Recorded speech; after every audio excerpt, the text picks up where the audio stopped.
আসসালামু আলাইকুম বন্ধুরা, একটি ধুতুরা ফুল আঁকবো এবং রং করে দেখাবো।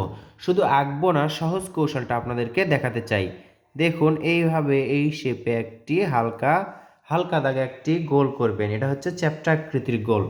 এরপর কি করতে হবে দেখুন, এই যে এইভাবে করে ঢেউ ঢেউ আঁকতে হবে। আশা করছি এভাবে ঢেউ ঢেউ আপনি খুব ইজিলি আঁকতে পারবেন। এবার দেখুন, ইংরেজি লেটার ভি শেপে এভাবে একটি দাগ নিয়ে আসতে হবে। এই যে এভাবে এতদূর পর্যন্ত, তাহলে ভি শেপেই কিন্তু হলো। এবার কি করতে হবে দেখুন, এই যে মাঝে একটি দাগ, এখানে এইরকম, এই পাশে দেখুন, এই যে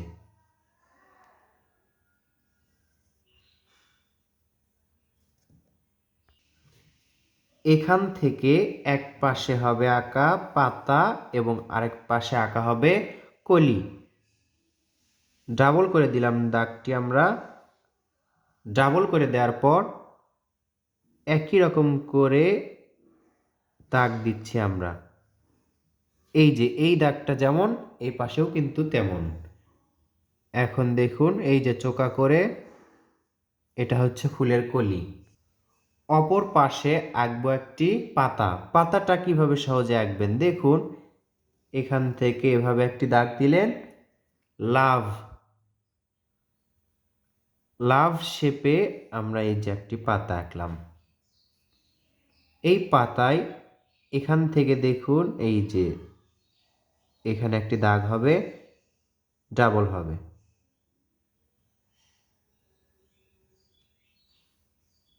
নিচের এটা আমরা মেলাবো, এই যে পাতার ভিতর এখান থেকে একটা দাগ দিব এবং এই শেপে পাতার শিরাগুলো আঁকবো। যেই ভাঁজটি আছে সেই ভাঁজই এখান থেকে দুটি দাগ এভাবে তুলে দিলাম। এবার এই ফুলের কাজটি আমরা শেষ করব।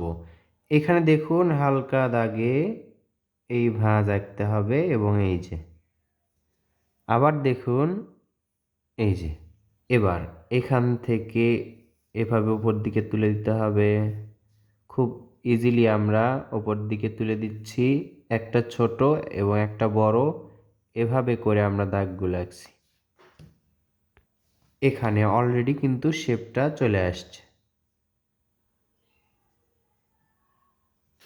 খুব ইজিলি আপনারা এই দাগগুলো আঁকতে পারবেন। এরপর এই যে এখান থেকে হালকা করে দাগ আমরা একটা তুলে দিচ্ছি, একটা নিচের দিকে নেমে দিচ্ছি, এরকম সহজ কৌশলে আমরা একটি ধুতুরা ফুল আঁকলাম।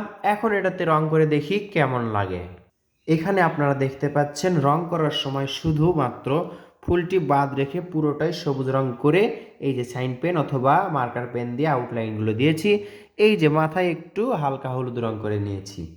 এবার শুধু গোলাপি রং নিয়ে দেখুন আমি কোথায় করি, কিভাবে করছি, দেখলে আপনার জন্য সহজ হবে রং করা।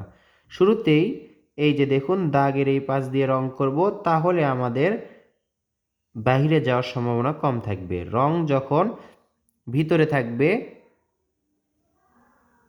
তখন রংগুলো দেখতে সুন্দর লাগবে। যদি দাগের বাহিরে যায় তাহলে অসুন্দর হওয়ার সম্ভাবনা বেশি থাকে। প্রায় পুরোটাই আমরা গোলাপি রং করছি।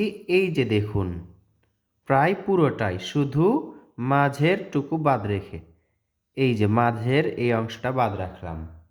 আচ্ছা, বোঝার সুবিধার্থে আমরা পুরোটাই রং করলাম গোলাপি রং। এবার সাদা প্যাস্টেল রং নিতে হবে। যেই রঙে করুন সেই রঙের সাদা রংটি নিয়ে, এই যে যদি জল রং করেন তাহলে কিন্তু সাদা রং হবে না। জল রঙের উপরেই আপনি এভাবে প্যাস্টেল রং অথবা পেন্সিল, কাঠ পেন্সিলের রং দিয়ে এভাবে তুলে দিবেন। শুরুতে দেখুন, এই নিচের অংশে এই দাগ পর্যন্ত করে নেবেন। করে নেওয়ার পর এই যে ধরলেন এবং উপর দিকে তুলতে থাকবেন, ঠিক যেমন দাগটা তুলে দিয়েছিলেন, পেন্সিলের দাগটা যেভাবে তুলে দিয়েছিলেন সেভাবেই কিন্তু এভাবে তুলে দিতে হবে। হালকা দাগে আমরা তুলে দিলাম, কোনোটা ছোট কোনোটা বড়। এরপর কি করতে হবে দেখুন, এই যে নিচের এই গোড়ালি থেকে আবার উপর দিকে কিছু দাগ তুলতে হবে। যেন গাঢ় সাদা থেকে হালকা সাদা হয়ে যায়। শেষমেশ আবারও মার্কার পেন বা সাইন পেন নিয়ে দেখুন এভাবে দাগগুলো স্পষ্ট বা গাঢ় করলাম। এটা দেখুন আরও চমৎকার লাগছে। সহজ কৌশলে এঁকে মাত্র 2টি রঙে বা 3টি রঙে আপনাদেরকে রং করে দেখালাম। আশা করছি আপনারা সহজেই শিখতে পারলেন, অন্যকেও শেখাতে পারবেন। ভিডিওটি কেমন লাগলো কমেন্ট করে জানাতে হবে। ভালো লাগলে লাইক করবেন, শেয়ার করবেন অন্যদের মাঝেও যাতে তারাও সহজ কৌশলে শিখতে পারে।